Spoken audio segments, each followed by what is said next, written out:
1964년 8월 14일에 태어난 레슬리 몰시드. 그녀는 의붓아버지 데니와 어머니 에이프릴, 그리고 3남매와 함께 그레이터 맨체스터 로치데일에 살고 있었습니다. 레슬리는 선천적인 심장질환을 가지고 태어났는데 3살 때 심장수술에도 불구하고 완치되지 못하면서 정신질환을 앓았고 다른 아이들에 비해 몸집이 작고 허약했습니다. 1975년 10월 5일 일요일 오후, 레슬리의 3남매는 순번을 매겨 차례대로 부모님의 심부름을 도왔고 순번이 돌아온 11살의 레슬리는 어머니의 심부름으로 빵과 탈취제를 사기 위해 근처의 가게로 향하였습니다. 파란색 코트와 파란색 캔버스 가방을 들고 상점으로 향한 레슬리는 인적이 드문 골목길에서 마지막으로 목격되었고 끝내 그녀는 집으로 돌아오지 못하였습니다. 심부름을 나가 돌아오지 않는 레슬리가 걱정된 그녀의 가족들은 그녀를 찾기 위해 온 동네를 뒤져봤지만 흔적조차 찾을 수가 없었습니다. 결국 레슬리의 부모님은 웨스트 요크셔 경찰에 신고를 하게 됩니다. 1975년 10월 8일, 실종 3일 후, 웨스트 요크셔 리시워스의 근처 철도 쪽을 지나가던 한 운전자가 풀밭에 사람이 누워있다는 신고를 하였고 그곳에서 레슬리의 싸늘한 시신이 발견되었습니다. 레슬리는 어깨와 등 쪽에 12개의 자상이 있었고 한 번은 심장을 관통한 흔적까지 있었습니다. 하지만 그녀에게 방어운은 찾을 수는 없었고 사망 시점도 계산할 수 없었습니다. 그리고 그녀의 옷이나 소지품은 온전히 있었지만 그녀의 옷과 속옷에서 범인의 것으로 추정되는 정액이 발견되었습니다. 이후 1975년 12월 21일, 경찰은 레슬리 살인사건의 유력한 용의자로 지방 세무원으로 일하고 있던 23세 스테판 키슈코라는 남성을 체포하게 됩니다. 이 남성은 레슬리가 살해되기 전날 4명의 10대 소녀들에게 자신의 나체를 보여주는 추행 혐의로 신고를 당했고 그 후로도 한 여성이 그를 추행 혐의로 신고한 일도 있었습니다. 이에 웨스트 요크셔 경찰들은 키슈코를 유력한 용의자로 생각하였지만 키슈코는 법적인 문제를 일으킨 적도 없었고 외부 활동도 거의 하지 않아 수사에 어려움을 겪었습니다. 하지만 경찰들은 그를 조사하기 시작하였고 조사 결과 키슈코가 정실 연령이 11세밖에 되지 않았으며 특이한 취미가 있는 것을 발견하게 됩니다. 그는 자신을 짜증나게 하는 자동차들의 번호를 적어놓는 취미가 있었는데 이러한 취미는 경찰들이 키슈코를 더욱 의심하게 되는 계기가 되었고 결국 4명의 10대 소녀들의 증언과 키슈코의 특이한 생활 방식에 대한 의심으로 경찰은 12월 21일 키슈코를 체포하게 됩니다. 하지만 키슈코를 신문하는 동안 그가 레슬리를 죽였을 가능성에 대한 추가적인 증거를 발견할 수 없었고 그의 진술들 사이에는 명백한 모순이 있었습니다.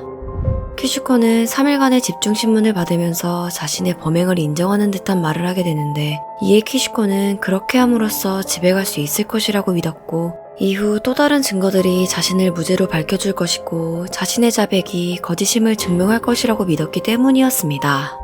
하지만 1984년 경찰 및 형사증거법 이전에는 피해자들은 신문 중에 변호사를 선임할 권리가 없었고 경찰은 키슈코에게 변호사를 원하는지 묻지도 않았습니다. 그렇게 자신의 진술이 불리하게 진행되는 중 키슈코는 어머니를 출석시켜달라고 요청하였지만 이마저도 거절당하였고 경찰들은 키슈코에게 다른 용의자 없이 그가 유일한 용의자라고 알리지도 않았습니다.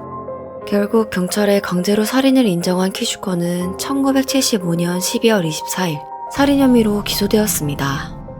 키슈코는 기소된 후 변호사를 선임하면서 자신의 자백이 거짓이었다고 말하였지만 끝내 그는 재판대에 오르게 되었습니다. 키슈코의 재판이 시작되었고 그의 변호인단은 큰 실수를 하게 되는데 재판에서 쓸 자료 수천 쪽을 추가로 전달받지 못하였고 이에 재판 연기 신청을 했어야 했지만 그들은 그렇게 하지 않았습니다. 또한 키슈코가 생식샘 저하증을 앓고 있어 테스토스테론을 투여받는데 그 약의 부작용으로 인해 그가 비정상적인 행동을 하게 만들었을 수도 있다며 심신미약을 주장하였습니다. 이러한 주장은 키슈코의 완전결백 주장을 무시한 변호인단의 주장이었고 그렇게 재판이 이어졌습니다. 사실 그의 무죄는 충분히 재판에서 입증될 수 있었습니다. 살해된 레슬리의 옷에는 정액이 발견되었지만 경찰이 키슈코에게 채취한 샘플에는 정자가 없었습니다. 또한 사건 당일에 이모와 함께 아버지의 무덤을 갔었다는 알리바이가 있었지만 모든 알리바이들은 재판에서 일체 공개되지 않았습니다. 키슈코는 억울함을 호소했고 이에 왜 경찰에게 그런 자백을 했냐는 질문에 그는 자신이 그러한 거짓말을 하기 시작하니 경찰들이 기뻐하는 것처럼 보였고 더 이상 자신을 괴롭히지 않았다고 말하였습니다. 또 경찰들이 자신의 거짓말을 직접 확인하여 사실이 아님을 판단해 줄 것이라 생각했다고 말했습니다.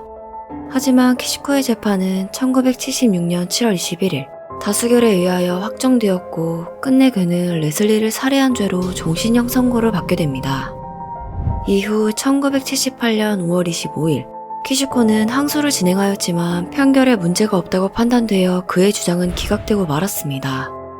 키슈코는 교도소에 수감되었고 그곳에서 아동 성범죄자로 낙인 찍혀 대다수 수감자들에게 괴롭힘을 당했습니다. 1979년 7월 키슈코가 일하던 국세청은 그를 해고했고 그는 정신분열증까지 앓기 시작했습니다. 그의 수감 생활은 순탄치 않았고 1983년 4월 가석방위원회는 키슈코가 레슬리 살인 혐의를 인정하면 가석방 자격을 줄 수도 있다며 살인 혐의를 계속 부인한다면 평생 감옥에서 썩어야 한다는 통보까지 했습니다. 하지만 그는 끝끝내 자신의 무죄를 계속 주장하였고 정신질환이 계속 악화되면서 정신병원 치료가 권고된 지 10년이 지난 1991년 3월에 정신병원으로 이송되게 됩니다. 한편 키슈코가 수감 생활하는 동안 그의 어머니는 아들의 결백을 밝히기 위해 최선을 다하고 있었습니다. 그녀는 1984년 영국 인권단체와 접촉을 시작하게 되었고 3년 후 그녀의 안타까운 사정을 들은 변호사 캠벨 말로는 이 사건을 검토하기로 하면서 레슬리 살인사건에 대하여 다시 조사하기 시작하였습니다. 1991년 2월 캠벨 말로는 재판 과정 당시 사건 자료를 면밀히 확인하였고 많은 오류들을 발견하게 됩니다. 키슈코는 선천적인 생식샘 저하증으로 인하여 불임 증상을 보였는데 재판 당시 법의학적 증거와 모순되었고 사건 당일 키슈코와 그의 이모가 아버지의 무덤을 돌보고 있는 것을 본 목격자가 있다는 것을 찾아내기도 하였습니다. 또한 당시 재판에 증인으로 참여한 10대 소녀 4명을 다시 조사했는데 그녀들은 법정에서 말한 증언들이 거짓이고 그 당시 그냥 재미있었기 때문이라고 말하면서 자신들의 위증을 인정하였습니다. 이외에도 재판 당시 증인으로 나온 대다수 사람들이 자신의 위증을 인정하였지만 당시 상황이 어쩔 수 없었다며 사과하기를 거부하였습니다. 1991년 8월 키슈코 사건에 새로운 증거들이 발견되면서 말로는 키슈코의 항소를 다시 한번 신청하였습니다. 1992년 2월 키슈코의 유죄 판결에 대한 사법조사가 시작되었고 키슈코의 변호인단은 키슈코의 생식샘 저하증으로 인한 불임과 추가적인 의학적 증거를 제시하였습니다. 그렇게 오랜 법정 공방이 끝나고 마침내 3명의 판사는 키슈코에게 무죄를 선고하였고 즉시 구금해서 석방하라고 명령하였습니다. 1992년 3월 키슈코는 16년 만에 석방되었지만 그의 신체와 정신은 너무나 악화된 상태였습니다. 출소 후 억울한 옥살이를 한 키슈코에게 50만 파운드의 보상금이 주어졌지만 그의 건강은 계속해서 악화되었고 1993년 12월 23일 키슈코는 결국 심장마비로 사망하게 됩니다. 아들이 죽은 지 얼마 지나지 않아 그의 어머니도 노안으로 세상을 떠나게 되면서 결국 키슈코와 그의 어머니는 그 돈조차 온전히 받지 못하게 됩니다. 1994년 키슈코의 수사를 담당했던 선임 경찰관과 이 사건을 담당했던 법의학자는 피해자에게 채취한 정액에 대한 과학적 검사를 은닉한 혐의로 기소되었습니다. 또한 당시 키슈코를 신문한 경찰관들은 강등되었고 그에게 유죄 판결을 내린 판사는 공식적으로 그에게 사과하기도 하였습니다. 키슈코가 죽은 후에도 레슬리 살인사건의 진범을 찾기 위한 과학조사가 진행되었고 당시 사건이 종결되면서 결정적인 증거인 레슬리의 옷은 폐기되었지만 옷에 묻은 증거들을 찾기 위해 사용된 접착 테이프에서 범인의 정자를 추출하는 데 성공하게 됩니다. 이후 2006년 11월 53세의 도널드 카스트리가 레슬리의 살인 혐의로 체포되었고 그는 자신의 모든 범행을 인정하면서 무기징역을 선고받게 됩니다.